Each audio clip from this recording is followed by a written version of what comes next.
Hello, my name's Ned, and this is an episode of Put Me in Coaching. And in this episode, I'm going to talk about something a little bit different. I'm going to talk about the lack of faith that the community, the League of Legends community, is placing in coaching staff.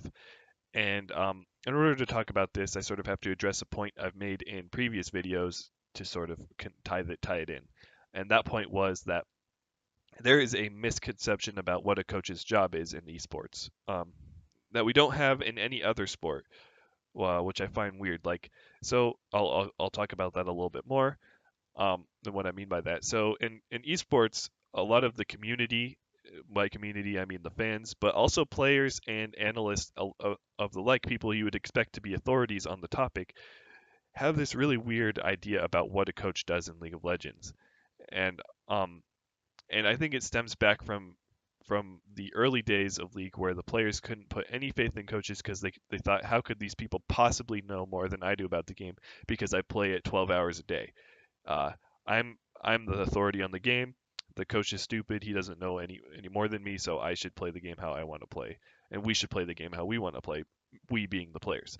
Now it's gotten a little bit better, but I still think there's a long way to go with regards to the conceptions and misconceptions of coaching staff. So the big one is that coaches are just there for pick ban. And when you're blaming a coach for a loss, it's purely on the basis of pick ban. Like we saw this a lot with TSM at Worlds, where fans were shitting up and down the wall on Parth because he they blamed him for pick ban, and then LS, who's an authority and an analyst and previously a coach, came out and defended him on the basis of his pick ban.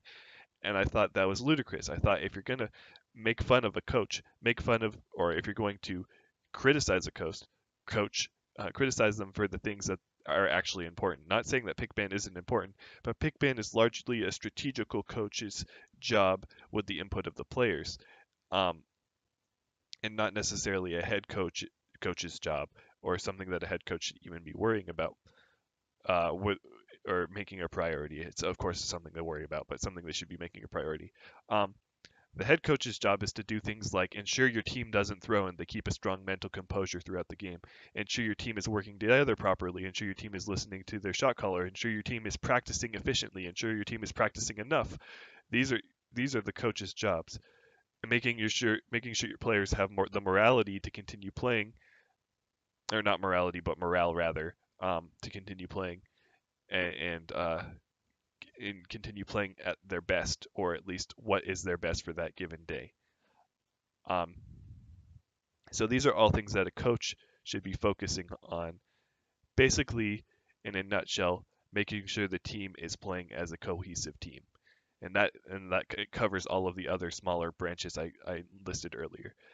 So now that we've gotten that out of the way, what a coach's job actually is, we're going to talk about the lack of faith that people place in those coaches to do said job, or that the fact that the people don't even know that that's the coach's job, so they don't even know to delegate those tasks to the coach. Honestly, if you have a good coach, that won't matter. You don't need to delegate to them because they'll know what to do already.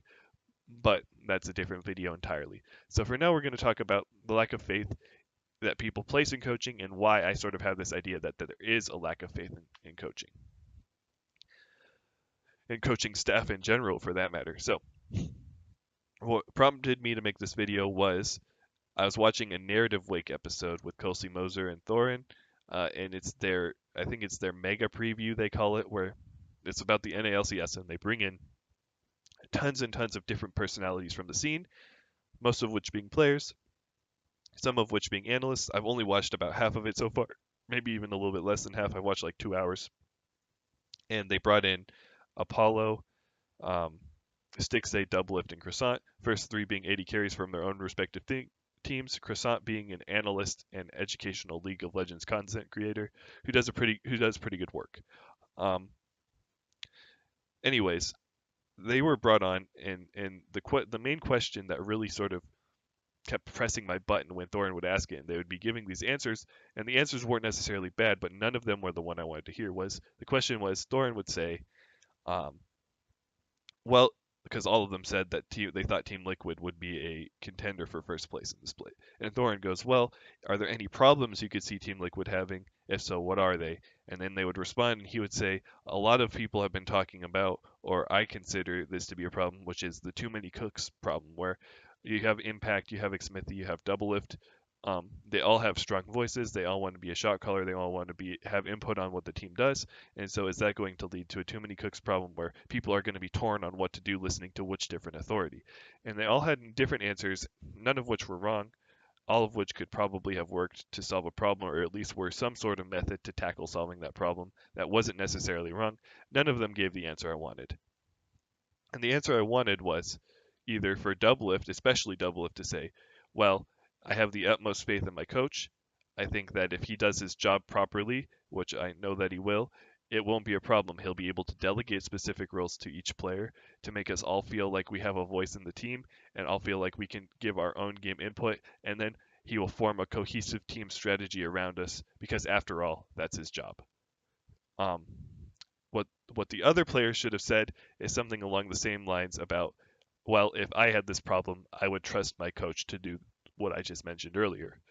Um, but none of them said that, and Thorin didn't lead them to that conclusion. And I don't even know if Thorin was thinking about it like that. But basically, what I'm getting at is I haven't once, because previously, Thorin was an advocate for bringing coaches in. So I think he would agree with me overall if I told this to him straight. But it's concerning that it doesn't occur to him to prompt the players to ask these questions or to prompt the players to think about it in this way, because I think it's something that's damaging to the team. And I think that coaches are not going to be able to do their job until players and fans, well, I don't know, a good coach doesn't need the fans to have faith in them, but analysts have faith, and owners and general managers and people who have authority over the coaches have faith in them to do their jobs. And that's really what I want to talk about. Like, that's the main thing. If you take away anything from the video, is that we need to start trusting coaching staff to do their job and placing responsibilities on coaching staff that they should have always had in the first place. Otherwise, they're not going to be able to fulfill those responsibilities or do their job. So thanks for watching. I hope you enjoyed the video. I'll see you next time.